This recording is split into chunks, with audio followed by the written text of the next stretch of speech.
grand succès sportif. A vécu ses meilleurs moments de ball à l'occasion du tournoi international doté d'un magnifique objet d'art, la première Coupe Mohamed V.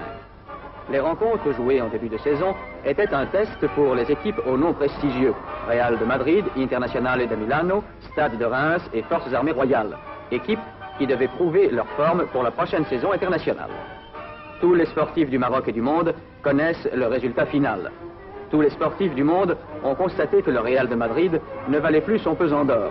Ils commentent, analysent la déchéance de la meilleure équipe de tous les temps. Cette équipe a vieilli.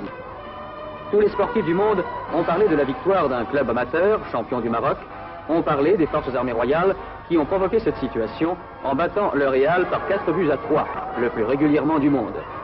La victoire finale du Stade de Reims, privé pourtant de ses grandes vedettes telles Coppa et Piantoni, est la victoire de la logique du football.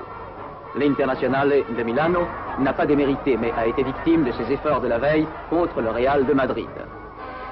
Les 3 premières rencontres, Reims, Forces armées royales, 5-0, Inter, Real, 1-0, et Forces armées royales, Real, 4-3, ont été placées sous la présidence de son Altesse royale, le prince Moulay Abdallah.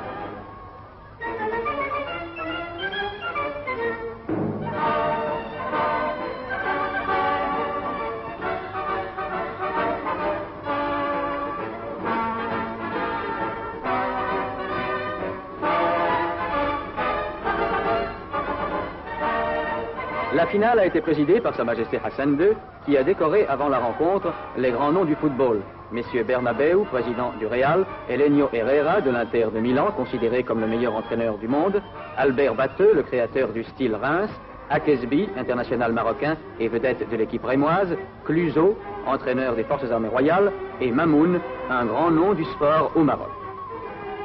1 minute de silence avait été observée avant chaque rencontre à la mémoire de feu Sa Majesté Mohamed V. Les 4 rencontres ont été suivies par un nombre public et par toutes les capitales qui avaient délégué de nombreux envoyés spéciaux.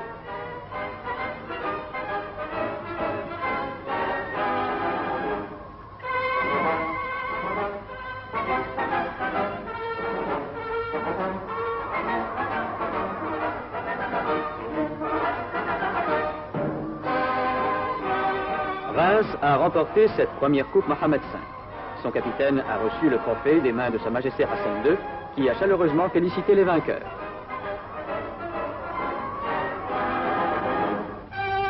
Comme chaque année, depuis la création de la Coupe Mohamed V, Sa Majesté Hassan II avait tenu à venir présider la finale. Après avoir salué les spectateurs, qui ne lui ménagent pas leurs applaudissements chaleureux, Sa Majesté s'avance pour serrer la main des joueurs qui lui sont présentés.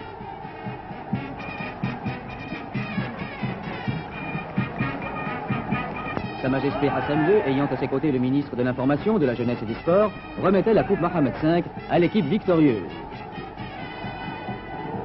Chaque équipe recevait ensuite de la part de Sa Majesté un trophée qui lui rappellera son combat.